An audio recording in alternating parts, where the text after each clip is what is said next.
Muchas gracias a la organización por contar con nosotros, por contar con el Ministerio de Cultura y Deporte y sobre todo gracias también a título ya personal por volver a contar aquí conmigo.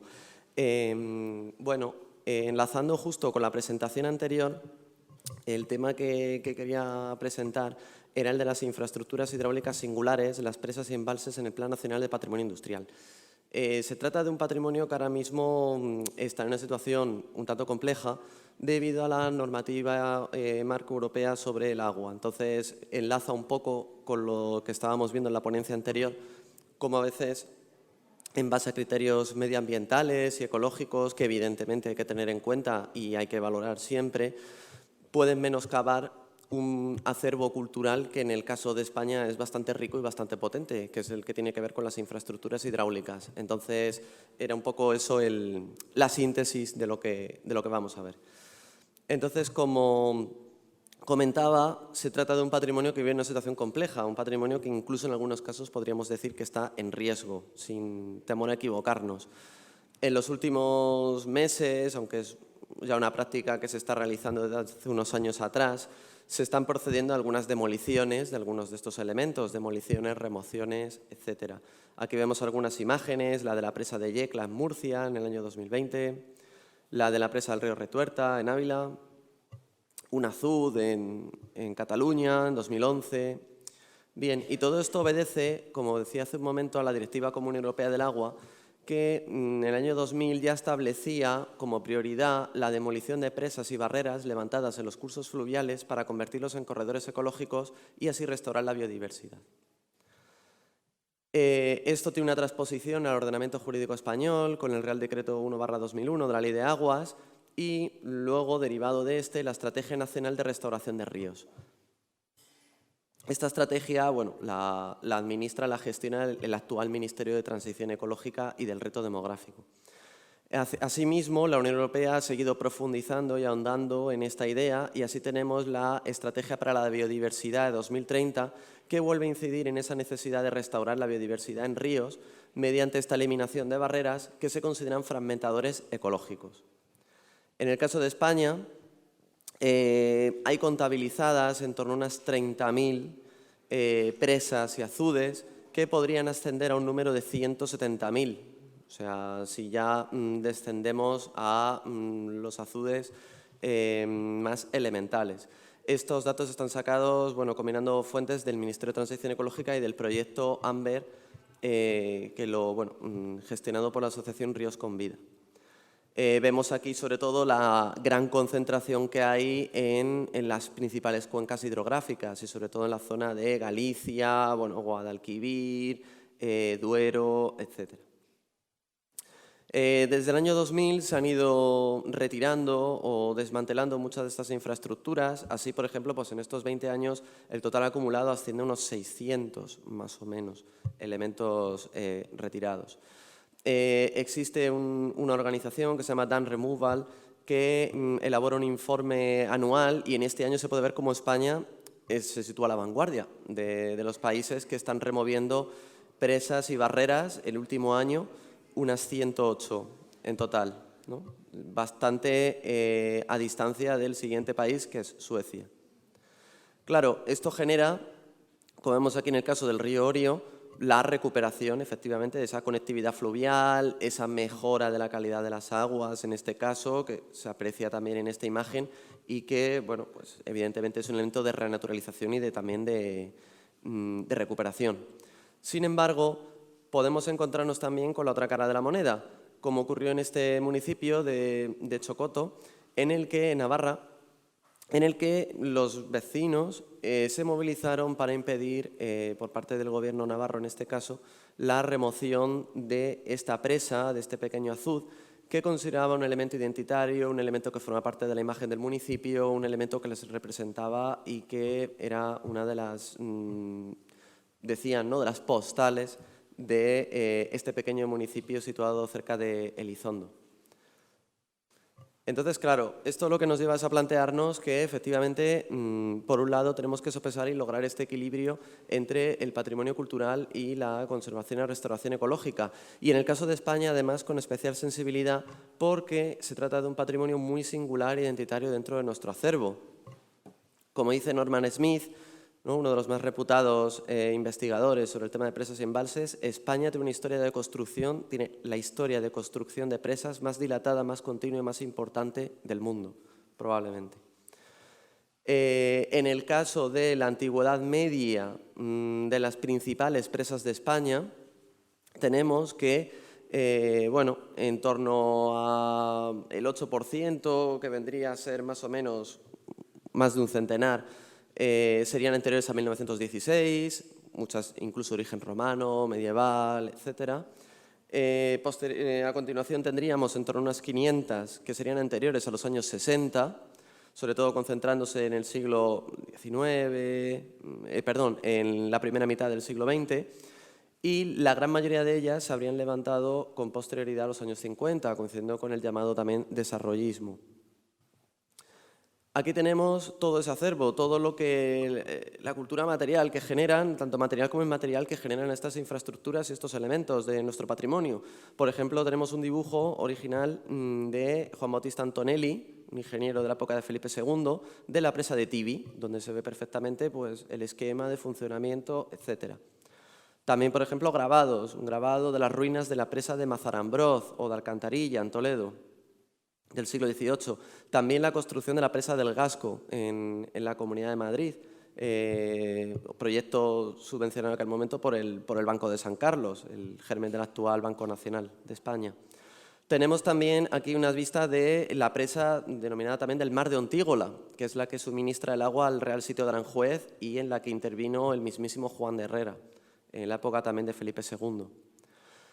O este proyecto de la presa de Níjar, también denominada Isabel II, que muestra pues, ese impulso que vivieron las obras públicas en el siglo XIX español. Un impulso que además se vendía como un elemento de modernidad, de propaganda hacia el exterior, como podemos ver en la construcción de la presa del Pontón de la Oliva, fotografiada por Charles Clifford, uno de los pioneros de la fotografía en España. También este elemento luego volverá a darse, si es que nunca se perdió, ¿no?, podríamos decir, en la época del Nodo. Podemos mencionar la construcción de la presa de Iznájar, entre otras.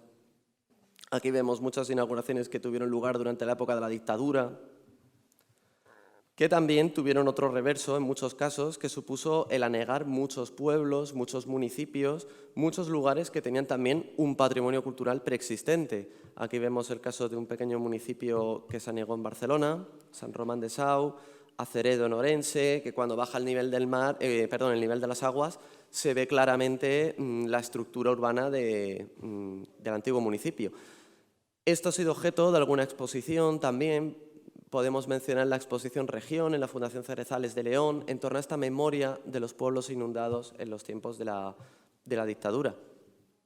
También incluso tenemos que en algunos casos, bueno, este igual sí que muchos lo conocen porque ha sido bastante mediático, el dolmen de Guadalperán en Valdecañas, que, bueno, un dolmen que también fue anegado y que ahora en los últimos veranos está emergiendo.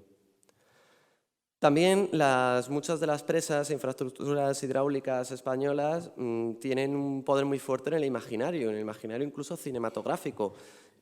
Doctor Zivago, la famosa película de David Lean, la presa que sale en la película es la presa de Aldeávila, en Salamanca. Por ejemplo, ¿no? Aquí vemos una de las secuencias del principio de la película con ese flashback. También apareció en la película con tintes surrealistas, ¿no?, bastante angustiosa, de Antonio Mercero, de La Cabina. También, no voy a arruinar al final de la película, pero sale la presa de Valdeávila. Más recientemente tenemos un anuncio de una famosa empresa de telecomunicaciones y de tecnología japonesa que utilizó la empresa de Aldeávila también como reclamo de esta imagen de tecnología, técnica, modernidad, etc. Entonces, bueno, las presas en España las podemos dividir fundamentalmente en dos grandes grupos o categorías.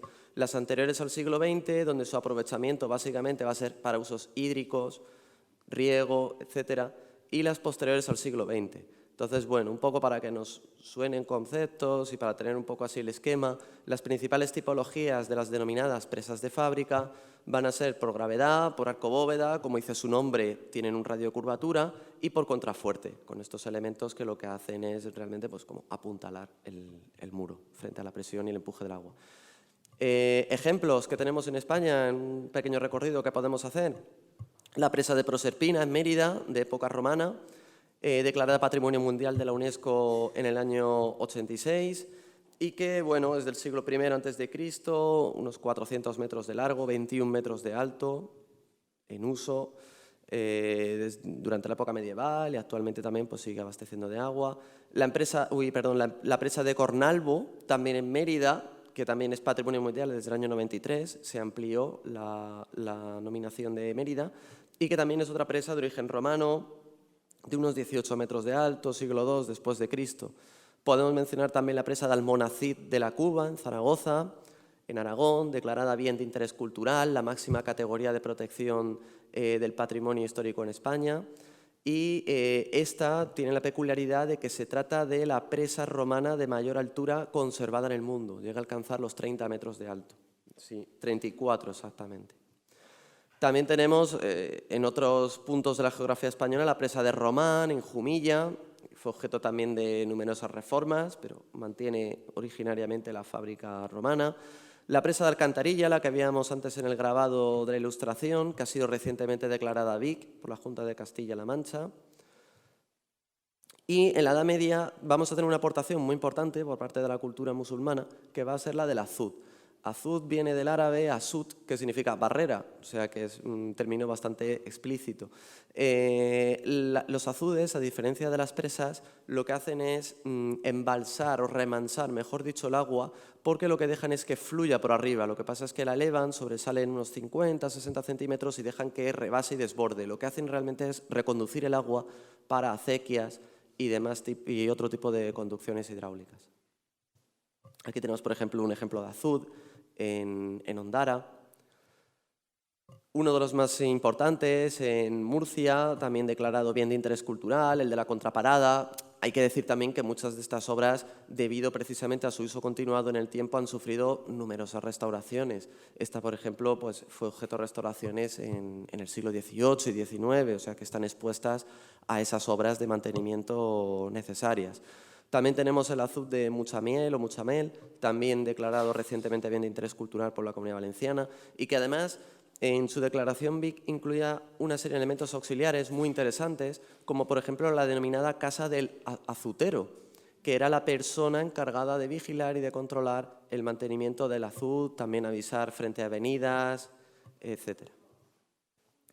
También otro ejemplo muy interesante que tenemos es la presa de Almansa, que va a ser un hito fundamental. Está considerada una de las primeras presas modernas de Europa, una de las primeras presas, si no la primera, en utilizar, aunque aquí todavía es un modelo mixto entre la presa de gravedad y la presa de arco, construida en el siglo XVI, y que, bueno, la verdad es que es una maravilla, una proeza de la ingeniería. En este caso estaríamos hablando de que además el hito que supuso subir hasta los 21 metros de altura, contar con esa planta en arco y plantear un aliviadero o una salida de evacuación de las aguas.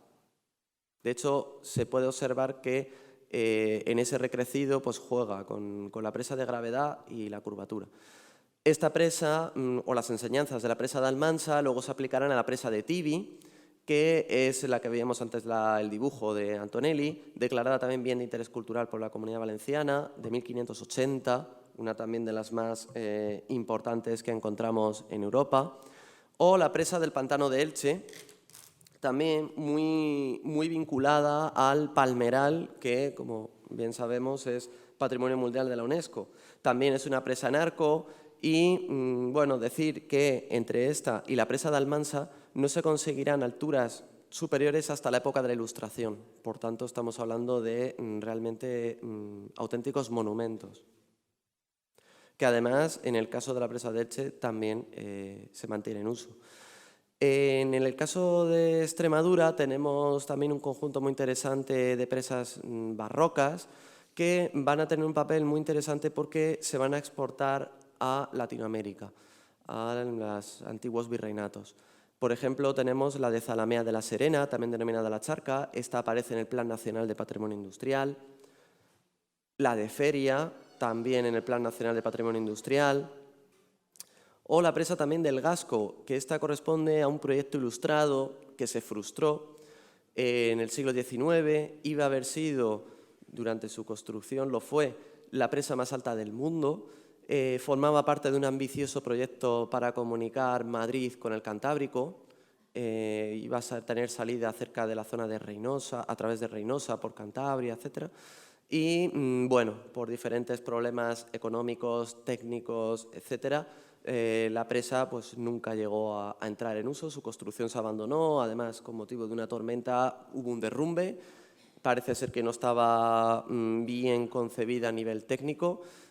Y, bueno, los devenires históricos hicieron que el proyecto nunca se retomara. En cualquier caso, lo interesante de este elemento es que ha venido a conformar todo un paisaje cultural y, de hecho, ha sido declarado por la Comunidad de Madrid en el año 2021 el primer paisaje cultural de la Comunidad de Madrid. Entonces, bueno, también es un elemento muy interesante y cómo estos elementos pues, pueden incardinarse no solo en diversas categorías, no solo como monumento, sino también como auténticos paisajes culturales. Otros ejemplos, en otros puntos de la geografía, la presa de Isabel II en Níjar, en Almería, del siglo XIX, la del Pontón de la Oliva, que fue la presa que habíamos fotografiada por Clifford, que es la más antigua del canal de Isabel II, pero que su uso posteriormente pues, quedó relegada por otra presa que vamos a ver, la presa del Villar, debido a que bueno, los cálculos tampoco eran muy precisos, se reveló que no estaba bien elegida la ubicación por los ingenieros del momento, etc. También en Canarias contamos con la presa del Pinto de Arucas, que es también uno de los principales monumentos de Canarias. Está considerada la primera gran obra pública de la modernidad en Canarias y también está incluida en el Plan Nacional de Patrimonio Industrial. Esta, por ejemplo, surgió de iniciativa privada de unos empresarios canarios, de unos industriales de la época isabelina.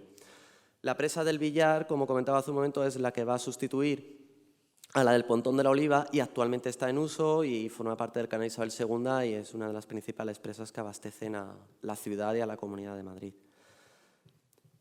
En el siglo XX lo que va a haber es un gran cambio y es que aparece o surge la posibilidad de emplear el agua para la generación de energía eléctrica. Por supuesto, se van a seguir haciendo presas también para destinos y usos hídricos, pero este tema va a ser capital y además pues, da lugar a una singularidad que es la aparición de las centrales hidroeléctricas, que también pues, generan todos unos conjuntos industriales de suma relevancia, junto a la propia presa en sí. Aquí tenemos un esquema muy sencillo, muy expresivo de cómo funcionaría una presa hidroeléctrica. Vemos cómo bueno, se juega con la diferencia de altura, el paso a través de una turbina que transforma bueno, la fuerza del agua en energía eléctrica, ¿no? La energía cinética en energía eléctrica, etc. Una de las primeras y más importantes la tenemos en la presa de Mengíbar, en Jaén. La central eléctrica es obra de Antonio Palacios, arquitecto también muy reconocido, contemporáneo de Gaudí. Y va a ser de las primeras también que establece un sistema de compuertas. Entonces, bueno, como podemos ver aquí, pues es también un ejemplo de arquitectura industrial de primer orden. Además, la presa de Mengíbar recientemente, bueno, hace unos años atrás ha cumplido su centenario, también fue muy celebrado, tuvo su repercusión en la prensa porque es un elemento muy fuerte en la identidad local. Otras realizaciones contemporáneas, por ejemplo, la presa del Conde de Guadalhorce o del Chorro en Málaga, que también ha celebrado más recientemente su centenario, y aquí vemos que además de lo que viene siendo la obra de ingeniería propiamente dicho y de arquitectura, pues también se suman elementos artísticos, podríamos denominar, elementos pues, que le dan también una singularidad monumental. La presa del Salto del Carpio en Córdoba, obra de otro arquitecto revolucionario del siglo XX en España, de Casto Fernández Sou, en el año 1925, que además tenemos que decir que fue medalla de oro en el concurso de artes decorativas de París en los años 20 y que también está incluida en el Plan Nacional de Patrimonio Industrial. Además, aquí trasciende el uso puramente funcional para dotarle de una imagen monumental, con ese gran arco de herradura. Además aparecen unas esculturas con forma de elefantes, etc. Vemos, por tanto, que son elementos, como recalcaba, que combinan muchos valores que van más allá de lo estrictamente funcional e industrial. También obra de este mismo arquitecto la presa del Jándula, que además juega con el encofrado para crear esos sillares que le dan ese aspecto como de acabado como más rústico también, más monumental, y que también combina líneas expresionistas con esa especie de organicismo, esas formas curvas, redondeadas, que lo que buscan es jugar un poco también con la idea de fluir con el agua. O aquí, en la propia Asturias, la presa de Grandas de Salime, que forma parte de un ambicioso proyecto de ingeniería, también de intervención en el paisaje. Es la presa, el embalse más grande de Asturias. Además, aquí colaboraron una saga de arquitectos, Vaquero Palacios y Vaquero Turcios, padre e hijo, haciendo unas intervenciones artísticas muy reseñables, muy destacables, que luego veremos en la propia central y que sin duda pues, le dan una trascendencia aún mayor a la que ya tiene la propia infraestructura en sí, que desde luego pues, podemos ver que es realmente impresionante. También tenemos la presa del Cíjara, que también está incluida en el Plan Nacional de Patrimonio Industrial, en Badajoz, también muy representativa de los años 50, con ese uso del hormigón, unos usos de unos encofrados bastante singulares. La de Aldeávila, que veíamos antes, que además llegó a ser una de las centrales eléctricas que más potencia suministraba en Europa Occidental. Actualmente es una de las más importantes de España. Se encuentra también a escasos, no muy lejos, de la frontera entre España y Portugal. De hecho, en su momento, cuando se inauguró durante el franquismo, pues acudieron los jefes de Estado tanto de España como de Portugal en un evento que tuvo bastante repercusión mediática, como nos podemos imaginar en los medios de la época. Esta, por ejemplo, pues llega a los 140 metros de altura, ¿no? Un poco orden de magnitud, y además tipológicamente tiene una singularidad muy interesante, y es que es la primera central hidroeléctrica subterránea que se construye en España. De hecho, aparecía en esa secuencia de la cabina de Antonio Mercero, un guiño también a la tecnología, a la mecanización, etc. Entonces, el régimen jurídico de estas infraestructuras es complejo. Es complejo porque coexisten o conviven, así agrupándolo y simplificándolo bastante, tres grandes categorías o tres grandes bloques. Por un lado tenemos las que son de titularidad estatal y están en un régimen de concesión administrativa y que lo explotan pues, a empresas privadas del sector energético. Luego tenemos también, estas sobre todo son las presas que se encuentran en las cuencas hidrográficas, Guadalquivir, Ebro, Duero, etcétera, que son organismos autónomos dependientes del Ministerio de Transición Ecológica, pero luego también tenemos presas de titularidad privada, que pusieron en pie comunidades de regantes en la Edad Media, en la Edad Moderna, por ejemplo la presa del Pantano de Elche, las que veíamos de Extremadura, etcétera. Y por último tendríamos también algunas que son titularidad e incluso a veces gestión de administraciones autonómicas y locales.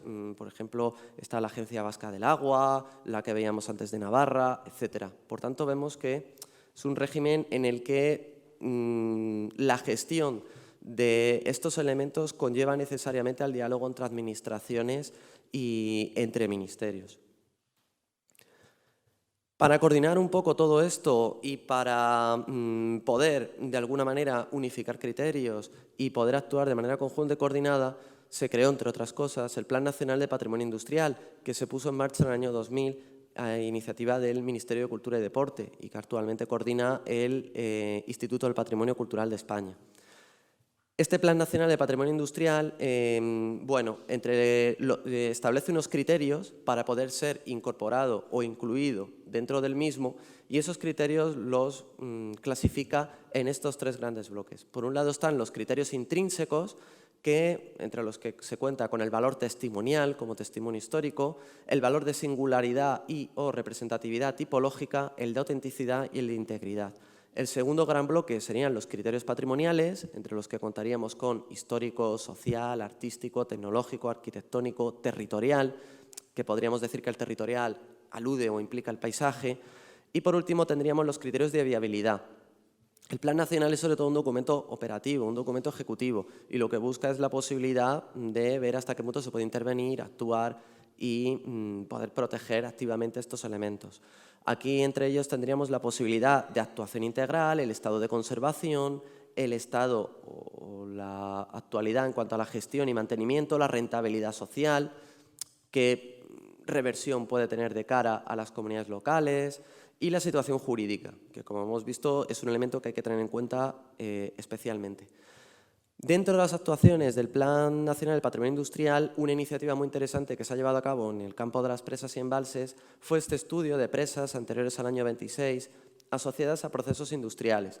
Un estudio llevado a cabo por una profesora de la Universidad de Cádiz, Jenny Pérez Marrero, que ha constituido una obra de referencia muy interesante y que la idea, por lo que he podido saber, es continuarlo con épocas posteriores, porque actualmente el estudio llega hasta el año 26.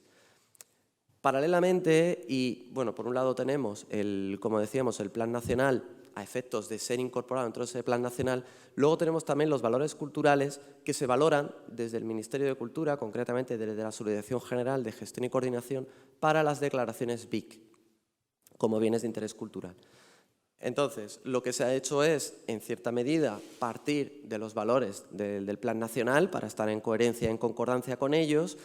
Y, claro, aquí se trata de ver si reúne valores suficientes para ser declarado bien de interés cultural. Entonces, los valores que se han extraído son principalmente histórico y documental, técnico, constructivo y arquitectónico, tipológico, artístico, etnográfico, paisajístico y valor social. El valor etnográfico se alude con ese nombre debido a que la actual ley estatal del patrimonio histórico español es del año 85. Entonces, claro, no alude jurídicamente a temas de identidad, de memoria, de una manera realmente explícita. Entonces, lo que puede agrupar, o el espectro que puede agrupar todas estas denominaciones y alusiones sería el valor etnográfico. Entonces, por eso se ha optado por esta denominación que realmente es bastante holística desde ese punto de vista. Entonces, como un poco viendo estudios de caso de cómo aplicarían estos valores, pues por ejemplo en el caso de la presa de Elche, que comentaba antes, claro, aquí claramente presenta un valor histórico y documental. Es una presa que tiene más de 4 siglos de antigüedad, tiene el valor de antigüedad, que antes veíamos que ya aludía Riegel en su momento, ¿no? Uno de los valores más visibles, más palpables, más tangibles. Y en cuanto a valor técnico, constructivo y arquitectónico, además de sus dimensiones antes también aludidas, su integridad está bastante bien conservada. También tenemos que decir que tipológicamente fue esa de las primeras presas de arco construidas en Europa desde el Imperio Romano. Por tanto, estamos viendo que reúne todos estos valores antes enumerados. El valor etnográfico, muy importante en tanto que el palmeral de Elche no se entiende sin esta presa, ¿no? El agua es lo que da la vida al palmeral y sin la presa no sería posible. El valor paisajístico, claro, esta presa forma parte de todo un paisaje del agua. Un paisaje del agua que se ha ido construyendo a lo largo del tiempo, desde la época medieval, desde el periodo andalusí, con la construcción primero de acequias, un embalse aguas abajo, que luego quedó inoperativo y llevó a la construcción de este otro embalse en el siglo XVII. Posteriormente, en el siglo XX, se hizo otro aguas arriba, el embalse de Vinalopó. Por tanto, todo eso forma una intervención y una escala territorial de gran interés.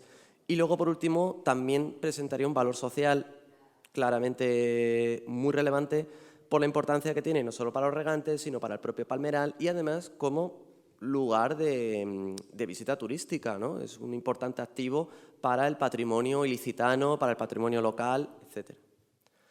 En el caso de la presa de Grandas de Salime, claro, aquí estos valores podrían parecer muy claros porque estamos hablando de una obra histórica y aquí estamos hablando de una obra contemporánea, pero se pueden aplicar igualmente. El valor histórico y documental lo tiene porque se trata de una obra que supuso un antes y un después en las infraestructuras de Asturias. El valor técnico, constructivo y arquitectónico también lo tendría en el sentido de que, también se utilizaron unas modernas técnicas de encofrados, de puesta in situ del hormigón, etcétera.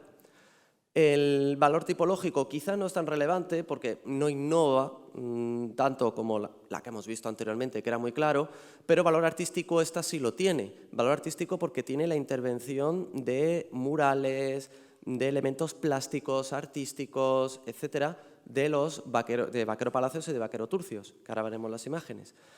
Valor etnográfico, pues también es un elemento muy importante porque refiere a hidroeléctricas del Cantábrico, Saltos de Navia, etcétera, que son instituciones muy enraizadas en el imaginario colectivo industrial de Asturias. El valor paisajístico también lo tiene, porque de hecho, bueno, tiene una presencia muy acusada y además pues, genera todo un complejo, un paisaje industrial en este caso, con la central hidroeléctrica, los depósitos, los almacenes, las dependencias auxiliares, etcétera. Y luego un valor social en el sentido de que, bueno, aparte de que está en uso, está en activo, etcétera, ¿no? Los puestos de trabajo que genera y demás, también es un lugar de visita. La gente puede acceder a esta presa y visita las instalaciones en un régimen de visitas establecido, etcétera. Aquí vemos un poco la vista del conjunto, todo lo que supone la intervención. Bueno, miren un poco aquí la sección. Aquí vemos los murales que están en el interior, las turbinas. Todo esto responde a un plan muy integrado de poner en valor y visibilizar esa imagen de la máquina, esa imagen de la mecanización. Entonces, ya de por sí constituye un testimonio muy interesante a nivel industrial e incluso arquitectónico.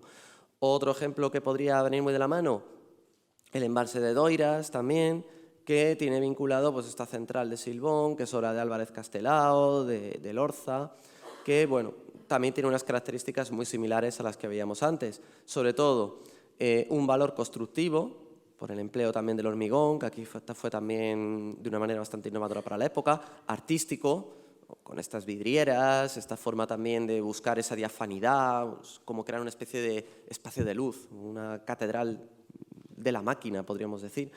El valor etnográfico también está muy enraizado. De hecho, por ejemplo, pues este embalse también se utiliza para algún fin recreativo, etcétera. El valor paisajístico también tiene una integración también interesante, busca ahí como edificios de pequeña escala, bueno, también tiene ese tratamiento, y luego el valor social, porque también está en uso. Otro ejemplo sería, por ejemplo, este pequeño azud en Guadalix, que claro, aquí lo que hay que valorar es eso, ¿no? Sí, ya acabo, nada, 5 minutos. Muy rápido. Entonces, claro, en el caso de este azud, valor histórico no llega a tener, tampoco no llegaba a tener, porque bueno, era fruto de numerosas reconstrucciones. También, bueno, tenía muchos parches, intervenciones a lo largo de la época. Tipológicamente no tiene un valor destacado, porque no innova tampoco especialmente. Etnográficamente tampoco era un lugar representativo en el imaginario, no aparecía tampoco topográficamente, ni en representaciones artísticas, testimonios orales, etc.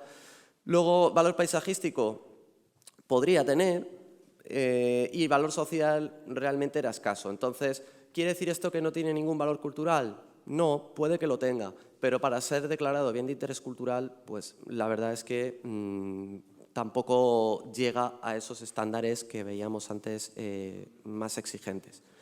Otro punto importante ya para ir concluyendo también es la documentación. Muy importante porque efectivamente no se puede conservar todo tampoco, pero lo importante también es lo que se retire, lo que se quite, documentarlo. Entonces lo importante es establecer protocolos de quién lo hace, cómo lo hace, dónde se puede centralizar y la accesibilidad a esos documentos. Entonces, entre algunos de los principales organismos con trabajos de investigación en España tenemos el Centro de Estudios Históricos de Obras Públicas y Urbanismo, la Sociedad Española de Presas y Embalses, la Fundación Juan Elo Cuturriano, Incuna, la Fundación Miguel Aguiló también, etc. Entonces, como conclusiones, ¿qué podemos sintetizar? Pues que la restauración ecológica de los ríos es fundamental, por supuesto, e inaplazable, como también lo es la conservación del patrimonio cultural. Es necesario alcanzar un equilibrio entre la ecología y la biodiversidad junto con el patrimonio cultural. España, además, cuenta, como hemos visto, con un rico acervo cultural relacionado con esa cultura del agua, Un país que, bueno, con la sequía que tiene, sus peculiaridades geográficas, tiene una impronta muy potente. Por tanto, también es necesaria una buena coordinación interministerial. Hemos visto que las confederaciones hidrográficas dependen de un ministerio, Cultura tiene competencias en patrimonio, entonces, bueno, es necesario ese buen entendimiento y esa coordinación. También la importancia de establecer protocolos claros, de ahí la importancia del Plan Nacional, donde se encuentran representadas todas las comunidades autónomas, pero también asociaciones e instituciones en torno al mismo. Por ejemplo, la propia INCUNA está también dentro de la comisión del Plan Nacional de Patrimonio Industrial. Porque lo importante es que este patrimonio singular no debe solo circunscribirse a grandes obras que vemos, pues, que casi se explican por sí solas en cuanto a monumentalidad, etcétera, sino también a pequeñas obras cuando así reúnan los valores suficientes y necesarios. Y bueno, eso era todo, espero que les haya interesado y muchas gracias.